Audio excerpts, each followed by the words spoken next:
Hello and welcome to another romance seminar. I'm your host, Jay Green. We haven't spoken in a while and figured I came back. I had a couple topics on my mind. I'm going to split it up over 3 different videos.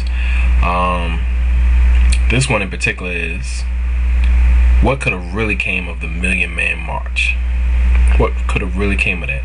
Now, a lot of y'all have seen a lot of my videos, and they deal with responsibility, deal with real men, deal with boys, maturity, coming of age, things of that nature. And really what I wanted to talk about at this juncture in my life, and what's really brought me back to talk about it, was I was watching this HBO program they call Schools, and I don't know what it's called, something about, it's following Frederick Douglass High School, and I think it's in New York or DC or Maryland, somewhere. But it really touched me again on the fact that absentee fathers.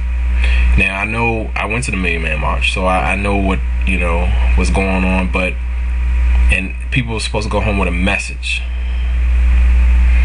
And that message was supposed to be change. In fact, let's go back a little further. Let's go to churches and talk about family. Have you realized a lot of churches talk about financial breakthroughs, talk about what you can do? But as I recall, the message, again, from Jesus, if that's who your God is, and then the message was about relationship, first with God, and then with your family, and then with your community. Do you realize that if your church has a community service committee, then in a way that kind of relieves you from the responsibility of doing anything because you've given money? But do you realize that money doesn't really help you do anything? Money in itself is a tool, but as people preach it in church and people worship it in the streets, it becomes an idol, something, a mini god, a demigod, if you will. And I think that most people have missed the boat on what money is really supposed to be, a tool. The church is a center for the community, and the community is just a group of families living together. Let me challenge you. How many families would be different if they had that emotional support from one another? If they knew what it meant to be able to come and lean on someone, lean when you're in need, when you're not in need, just to have that camaraderie of being a family.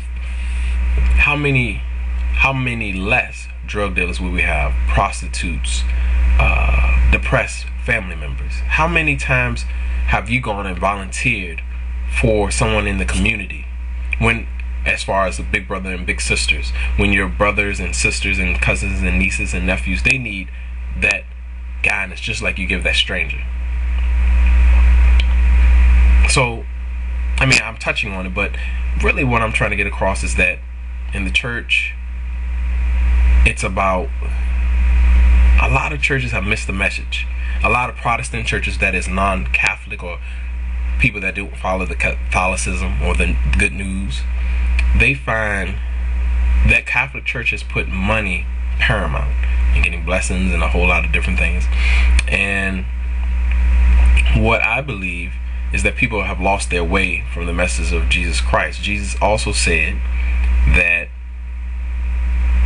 he was talking to a Roman centurion, and he asked what could he do to get in heaven. He's wealthy, and what can I do to get into heaven? Give up all your riches.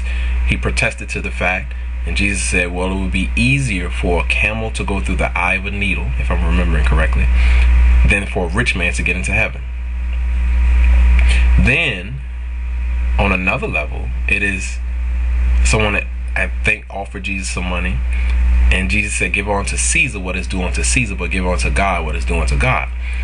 And as I recall, God doesn't have any printing press for money in heaven.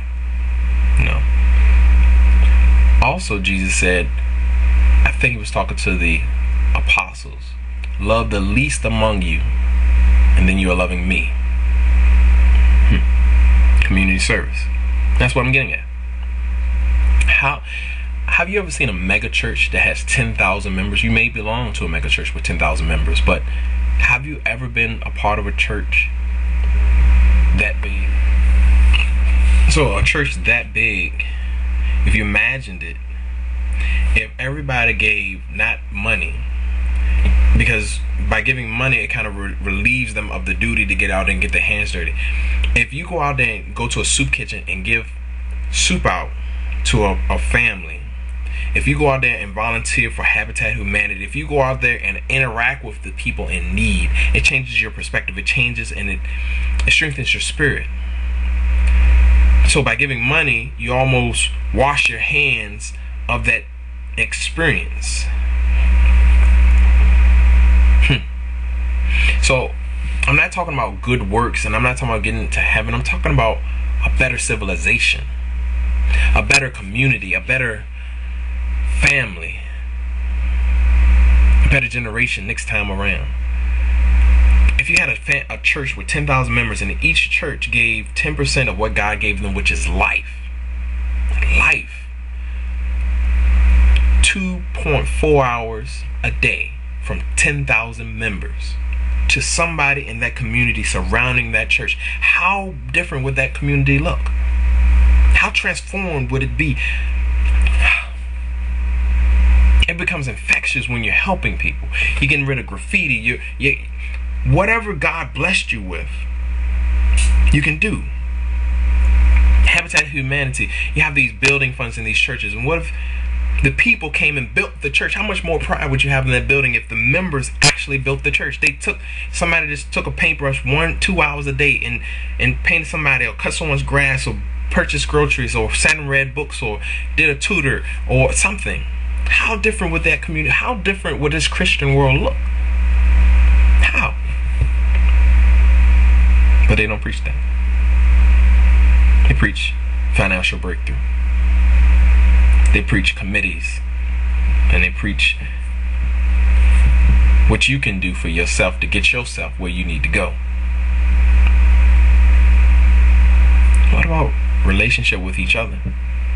How should I talk to my mom to let her know that she doesn't have to be a victim every time I point out something about her parenting? How do I talk to my brother or my father and let them know it's okay that they weren't around? How do I learn this behavior on what to say to get through to them, to get that white elephant, that unspoken taboo out of the living room so we can join together? How can I get past this demoralizing cookouts that we have where we don't talk to each other about really what's going on, but we show off our new clothes, our new cars, our new family members? How do we get to this point where we rely on one another, that we can trust, that we can loan money to one another, that we can make it? Isn't that the new doctrine? How to get along better? That's what the Ten Commandments is. How to get along better. What do you think?